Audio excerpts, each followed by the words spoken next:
Un cordial saludo, mis hermanos. Estamos una vez más acá con eh, un capítulo más de la triple columna, esta visión orgánica y organizada de toda la fe católica, basada en el misterio trinitario como misterio central de la fe. Veíamos en el video pasado lo que era el Papa, todo lo relacionado con el Papa como cabeza visible de la Iglesia y tres atributos o trascendentales que son importantes para el hombre, que es belleza, verdad y bien. Y veíamos cómo se relacionaban con esta triple tarea de la Iglesia, tarea de celebración litúrgica, tarea de la palabra, de prédica de la palabra y de la caridad, como nos enseñaba el Papa Benedicto, la triple tarea de la Iglesia, que la íbamos relacionando también con las palabras de Cristo, camino, verdad y vida, y las tres virtudes teologales. Todo esto también teniendo en cuenta lo que nos exhortaba el Papa Francisco cuando citaba a San Buenaventura y esa visión general de las cosas vistas como en clave trinitaria, o sea, ver la realidad en clave trinitaria, y esto es precisamente lo que estamos tratando de hacer aquí. Y no solo la Trinidad, sino el misterio de Cristo. Veíamos que esos dos misterios son centrales, ¿no? Son como sacramentos primarios, también nos hablaba Benedicto XVI, eh, y la sustancia del Nuevo Testamento, el misterio trinitario, como lo llama León XIII. Bueno, vimos varias cosas muy importantes acerca de esos dos términos, misterio trinitario y cristocentrismo, y que la catequesis debe basarse en esos dos elementos. Entonces vamos viendo cristocéntricamente, pues la iglesia como cuerpo de Cristo, cuya cabeza es el mismo Cristo en cuanto a cabeza invisible, y él mismo dejó una cabeza visible que han sido los papas a lo largo de la historia, que no constituyen dos cabezas separadas, sino una sola cabeza, ¿sí? Una dimensión visible y una invisible. Vamos a ver ahora algo muy interesante.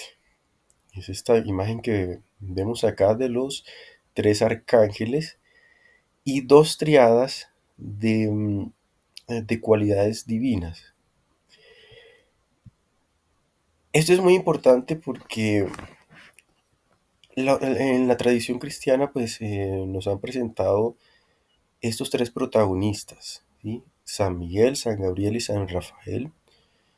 En la Biblia los encontramos también haciendo diferentes misiones, pero aquí vamos a tratar de relacionarlos, ¿sí? Porque a veces, como les comentaba desde el principio, al ser esta propuesta un todo orgánico, vamos a empezar a relacionar y no vamos a dejar como esos temas por allá como apartados del todo, del conjunto, ¿sí? Entonces vamos a insertar, así como insertamos varias cosas ya en estos tres pilares de la iglesia, vamos a insertar, vamos a ver cómo se insertan estos tres arcángeles. Los vamos a analizar uno por uno. Pero antes vamos a hablar de lo que son las apropiaciones en Dios, ¿sí? Que tiene que ver con estos temas de potencia, justicia, sabiduría, verdad, amor, misericordia. Entonces, vamos a ver qué es apropiaciones según el Papa León XIII en su encíclica Divinum Illud Munus. Nos enseña lo siguiente en esta encíclica en el numeral 5. Con gran propiedad, la Iglesia acostumbra a atribuir al Padre las obras del poder, al Hijo las de la sabiduría, al Espíritu Santo las del amor. Entonces, fíjense el verbo que utiliza aquí el Papa, atribuir, ¿sí?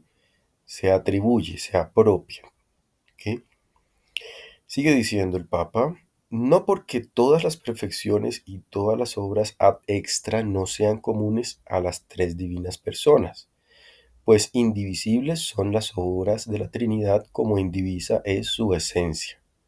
Lo que también veíamos la vez pasada, que siempre van a ser los tres elementos van a estar juntos, pero uno de ellos se va a destacar dependiendo como en el pilar que lo ubiquemos, ¿sí?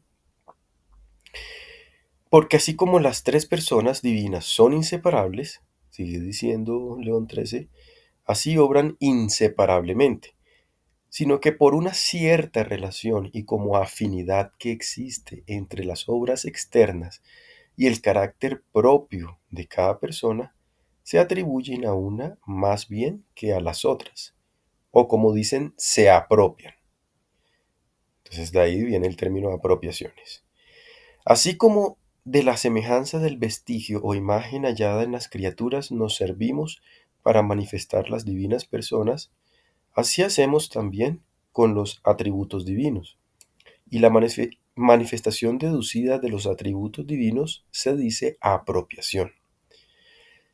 De esta manera, mucho ojo acá, el Padre, que es principio de toda la Trinidad, es la causa eficiente de todas las cosas, de la encarnación del Verbo y de la santificación de las almas. De Dios son todas las cosas, de Dios, por relación al Padre. Es por eso se le apropia, ¿sí?, el sentido de la potencia al Padre, ¿sí?, según lo que acaba de explicar aquí el Papa León. Sigue diciendo León XIII, entonces, el Hijo, verbo e imagen de Dios, es la causa ejemplar por la que todas las cosas tienen forma y belleza, orden y armonía. Él, que es camino, verdad, vida, ha reconciliado al hombre con Dios, por relación al Hijo. Y finalmente, el Espíritu Santo es la causa última de todas las cosas, puesto que así como la voluntad y aún toda cosa descansa en su fin, así Él, que es la bondad y el amor del Padre y del Hijo, da impulso fuerte y suave y como la última mano al misterioso trabajo de nuestra eterna salvación, en Dios, por relación al Espíritu Santo. ¿Sí? Entonces, acá vemos la apropiación, ¿sí?, que le hacemos al Padre, como ya dijimos, la potencia, ¿sí? El Verbo de Dios, el Hijo, como es la causa ejemplar de todo, entonces es camino, verdad y vida, como ya habíamos dicho, entonces, pero más que todo la apropiación que se hace al Hijo es sobre todo la sabiduría y al Espíritu Santo la bondad y el amor. Entonces, vamos a mirar primero qué relación tiene esto con los arcángeles, después miramos los otros atributos que son justicia, verdad, misericordia. ¿Quiénes son los ángeles? Vamos a mirar un poquito antes de detenernos ya en los tres arcángeles. Recordemos qué nos dice el catecismo sobre quiénes son los ángeles. En el numeral 329 nos dice, San Agustín dice respecto a ellos, el nombre de ángel indica su oficio, no su naturaleza. Si preguntas por su naturaleza, te diré que es un espíritu. Si preguntas por lo que hace, te diré que es un ángel. Eso nos enseña San Agustín según el catecismo. Es decir, que los ángeles son espíritus puros. Pero su oficio, por su oficio los hacemos llamar ángeles. Ángel indica su oficio. Sigue diciendo el catecismo, con todo su ser, los ángeles son servidores y mensajeros de Dios, porque contemplan constantemente el rostro de mi Padre que está en los cielos. Citando a Mateo 18:10. Son agentes de sus órdenes, atentos a la voz de su palabra. Cita Salmo 103, versículo 20. Siguiente numeral, 330, nos dice el catecismo, en tanto que criaturas puramente espirituales tienen inteligencia y voluntad. Son criaturas personales e inmortales, superan en perfección a todas las criaturas visibles. El resplandor de su gloria da testimonio de ello. Ahora vemos la relación que hay entre Cristo y sus ángeles. Dice el siguiente numeral: Cristo es el centro del mundo de los ángeles. Los ángeles le pertenecen. Fíjense qué aspecto cristocéntrico importante acá, ¿no? Los ángeles le pertenecen porque Cristo es el centro, es su centro. Cita acá Mateo 25:31, que dice: Cuando el Hijo del Hombre venga en su gloria acompañado de todos sus ángeles. Le pertenecen porque fueron creados por y para Él, porque en Él fueron creadas todas las cosas, en los cielos y en la tierra, las visibles y las invisibles. Los tronos, las dominaciones, los principados, las potestades, todo fue creado por Él y para Él. Le pertenecen más aún porque los ha hecho mensajeros de su designio de salvación. Aquí hay una cita de Hebreos 1:14 que dice: ¿Es que no son todos ellos espíritus servidores con la misión de asistir a los que han de heredar la salvación? Y más adelante el catecismo, refiriéndose a los ángeles en la vida de la iglesia, nos dice: de aquí que toda la vida de la iglesia se beneficie de la ayuda misteriosa y poderosa de los ángeles. En su liturgia, la iglesia se une a los ángeles para adorar al Dios tres veces santo. Como decimos en la misa, ¿no? Santo, santo, santo. Invoca su asistencia del canon romano o el In Paradisum Deducante Angeli, al paraíso te lleven los ángeles, de la liturgia de difuntos o también en el himno querúbico de la liturgia bizantina. Bueno, cita varios puntos de la liturgia donde se mencionan los ángeles. Y celebra más particularmente la memoria de ciertos ángeles. Aquí vamos ya aterrizando. ¿Cuáles son esos ciertos ángeles? San Miguel, San Gabriel, San Rafael y los ángeles custodios. Bien, entonces, ¿qué pasa? Es importante saber que la Biblia solo menciona estos tres nombres de ángeles: Miguel, Gabriel y Rafael, y se considera como arcángeles. Recordemos que son 9 coros celestiales en total: ángeles, arcángeles, virtudes, tronos, etcétera, etcétera, hasta llegar a los más altos, que son querubines y serafines. Em, es importante entonces saber que son solo tres nombres los que cita la Sagrada Escritura, porque a veces por ahí hay tendencias como de poner nombre a tu ángel custodio, o empezar a poner ciertos otros nombres que no aparecen en la Escritura. Pues la Iglesia recomienda no hacerlo, ¿sí? Precisamente porque no han sido revelados en la Escritura. Entonces uno no sabe si de pronto uno está invocando pues a otro tipo de espíritu. Sin embargo, a pesar de que la Biblia habla de siete ángeles, que Miguel, Gabriel y Rafael hacen parte de un conjunto de 7 arcángeles, ¿sí? Pues eso sí está en la tradición, pero sus nombres, digamos que no podemos decir con certeza, ¿sí? Esos otros nombres. Esto es importante porque, como también hemos venido comentando, eh, en el video de introducción, pues yo les hablaba de que vamos a ver 7 peticiones de Padre Nuestro, 7 dolores de la Virgen, 7 sacramentos, 7 dones, pero de esos vamos a escoger los grupos de 3 de cada uno que van a representar la Trinidad. Lo vamos a ver claramente. Y fíjense, por algo acá vemos que en la Biblia del grupo de 7 solamente se centra en 3 nombres, ¿sí? Eso nos da también una visión trinitaria, ¿sí? Del tema de que 7 como número de plenitud, pero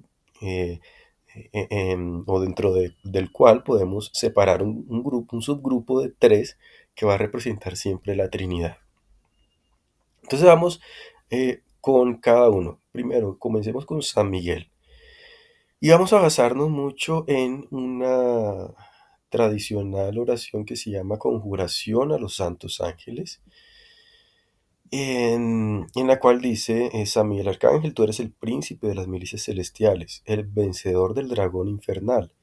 Has recibido de Dios la fuerza y el poder para aniquilar por medio de la humildad el orgullo de los poderes de las tinieblas.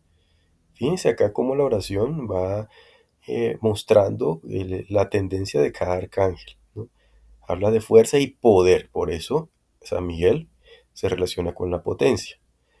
Sigue la oración diciendo, te conjuramos, suscita en nosotros la auténtica humildad. Ojo con esa palabra también, porque después vamos a ver cómo, qué papel juega la humildad acá en esta primera columna de liturgia, fe, camino y del Padre. Humildad del corazón, la fidelidad inquebrantable para cumplir siempre la voluntad, ojo también con esa palabra, voluntad de Dios, la fortaleza en el sufrimiento y las necesidades.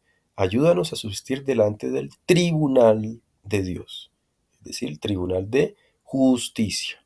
¿Okay? Entonces ya aquí relacionamos a San Miguel y como, con la potencia y la justicia de Dios. Y Miguel, la palabra Miguel significa quién como Dios, nadie como Dios, ¿sí? Entonces, él es el que derrota a Satanás con el poder de Dios, pero también con su propia humildad, en contraposición a la soberbia del demonio, de Satanás. Esto lo vamos a ver cuando veamos lo que es el demonio, mundo y carne.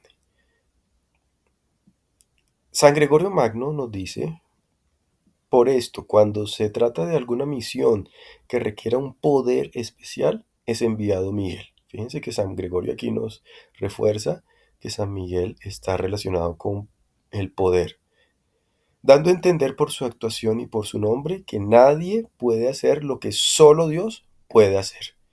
Eso está en una de sus homilías de San Gregorio Magno. Vamos con San Gabriel Arcángel. La oración tradicional nos dice que tú eres el ángel de la encarnación, el mensajero fiel de Dios. Abre nuestros oídos para captar los más pequeños signos y llamamientos del corazón amante de nuestro Señor.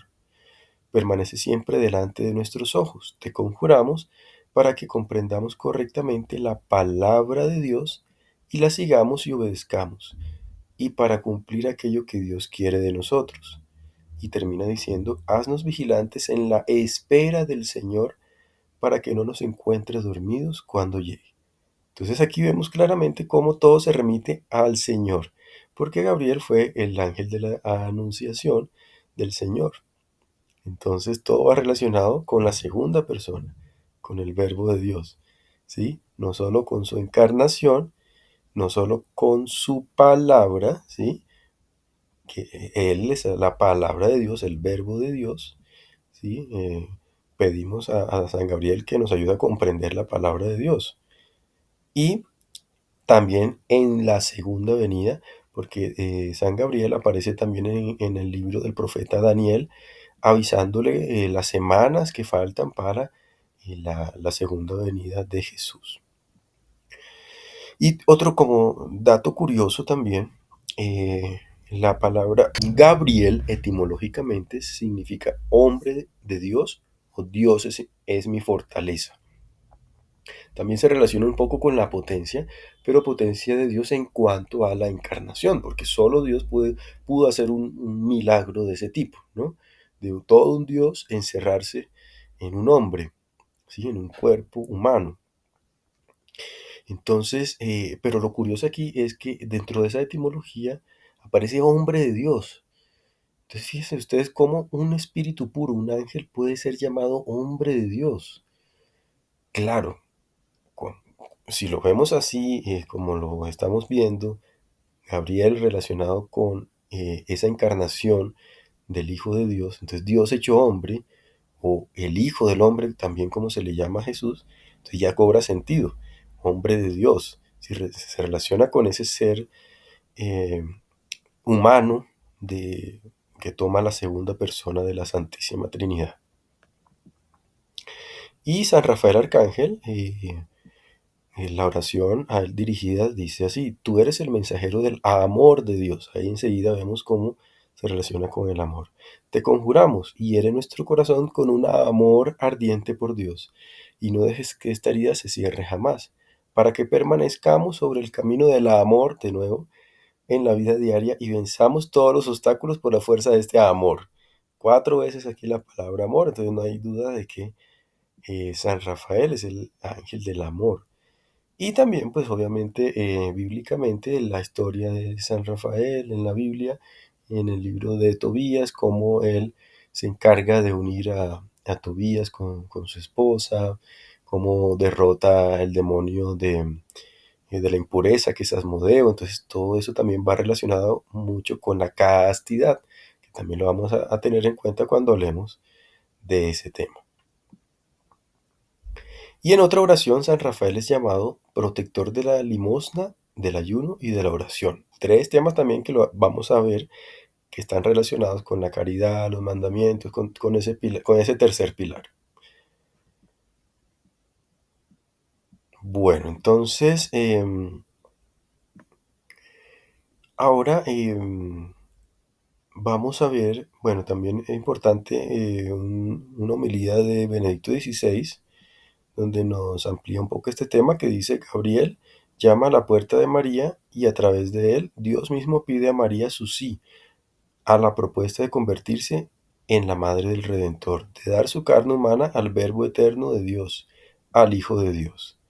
San Rafael se nos presenta sobre todo en el libro de Tobías como el ángel a quien está encomendada la misión de curar, la curación del cuerpo, y también es atribuida a San Rafael Arcángel. Bueno, vamos a ver ahora la otra triada que es justicia, verdad y misericordia. Entonces, vamos a ver una cita de la encíclica Fratelli Tutti del Papa Francisco que nos dice, numeral 227, la verdad es una compañera inseparable de la justicia y de la misericordia. Aquí vemos claramente pues estos tres atributos: verdad, justicia y misericordia, que nos los propone como inseparable el Papa Francisco. El cardenal Ratzinger, bueno, en realidad ya era el Papa Benedicto XVI, pero él escribió un libro que se llama, más bien, Jesús de Nazaret. Lo escribió no en su calidad de papa, sino como, digamos, él, como cardenal, como persona, no en su calidad de sumo pontífice, ¿sí? Entonces él lo firmó como Ratzinger, ¿sí? En ese libro él nos dice, el equivalente del concepto de justicia del Antiguo Testamento en el Nuevo es la fe. El creyente es el justo. Entonces, es una manera de relacionar esta primer elemento, la justicia, con Dios Padre y todo lo que tiene que ver con ese pilar que es fe, liturgia, belleza, que ya hemos hablado. En la encíclica Caritas in Veritate, Benedicto XVI nos habla que la justicia es inseparable de la caridad, caridad entendida amor, intrínseca a ella. La justicia es la primera vía de la caridad, o, como dijo Pablo VI, su medida mínima. Parte integrante de ese amor con obras y según la verdad al que nos exhorta el apóstol Juan. Y el Papa Francisco en la bula Misericordiae Vultus, con la cual convocó el Jubileo de la Misericordia, nos habla de estas dos palabritas nuevamente: justicia y misericordia no son dos momentos contrastantes entre sí, sino dos dimensiones de una única realidad que se desarrolla progresivamente hasta alcanzar su ápice en la plenitud del amor. En la Sagrada Escritura, la justicia es concebida esencialmente como un abandonarse confiado en la voluntad de Dios. Voluntad también va a estar relacionado con este tema de fe, justicia. Bueno, voluntad es un tema amplio, lo vamos a ver en los 3 pilares, pero en un primer momento pues lo relacionamos con la fe y la justicia. como acabamos de ver. Entonces ya vimos que estos tres elementos, justicia, verdad, misericordia, están íntimamente ligados, son inseparables.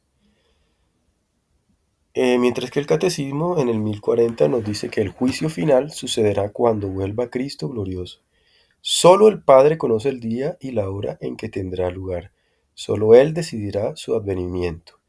Entonces Él, el Padre, pronunciará por medio de su Hijo Jesucristo su palabra definitiva sobre toda la historia. Es decir, una vez más, justicia se relaciona con el Padre. Y otra pequeña cita del Papa Francisco en su bula Misericordiae Vultus, en el numeral 10, nos dice que la misericordia es la viga maestra que sostiene la vida de la Iglesia. Y esto lo podemos relacionar con la caridad, que es el atributo más grande, según ese himno de la caridad de San Pablo, ¿no?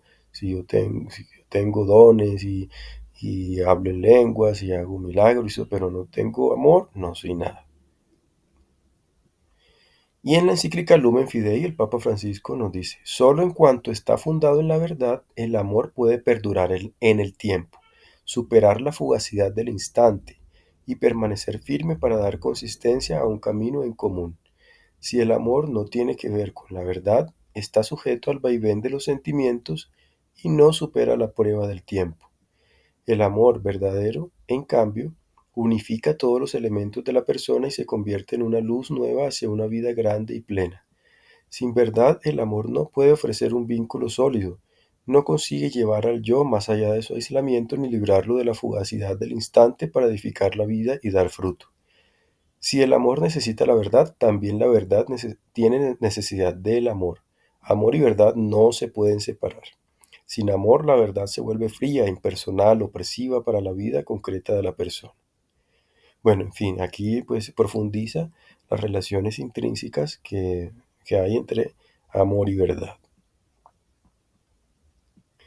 Entonces, pues yo creo que con esto queda muy, muy claro pues estas relaciones de justicia, verdad y misericordia. Y misericordia entendida como el amor puesto en práctica en cuanto al perdón de Dios, ¿sí? Sobre todo, comenzando acá con el amor de Dios hacia nosotros. ¿Verdad? La misericordia es la muestra, es una de las muestras más preciosas del amor de Dios. ¿Listo? Y también pues es muy bella la cita en otro documento del Papa Francisco que eh, nos habla de este tema en Gaudete et Exultate. Dice, no puedo dejar de recordar aquella pregunta que se hacía Santo Tomás de Aquino cuando se planteaba cuáles son nuestras acciones más grandes, cuáles son las obras externas que mejor manifiestan nuestro amor a Dios. Él respondió sin dudar que son las obras de misericordia con el prójimo, más que los actos de culto. Y abre cita, no adoramos a Dios con sacrificios y dones exteriores por Él mismo, sino por nosotros y por el prójimo. Él no necesita nuestros sacrificios, pero quiere que se los ofrezcamos por nuestra devoción y para la utilidad del prójimo. Por eso la misericordia que socorre los defectos ajenos es el sacrificio que más le agrada, ya que causa más de cerca la utilidad del prójimo. Fin de cita de Santo Tomás de Aquino, citado por el Papa Francisco. Y por último, pues también una cita de Amoris Laetitia en el numeral 311. Dice, es verdad, por ejemplo, que la misericordia no excluye la justicia y la verdad.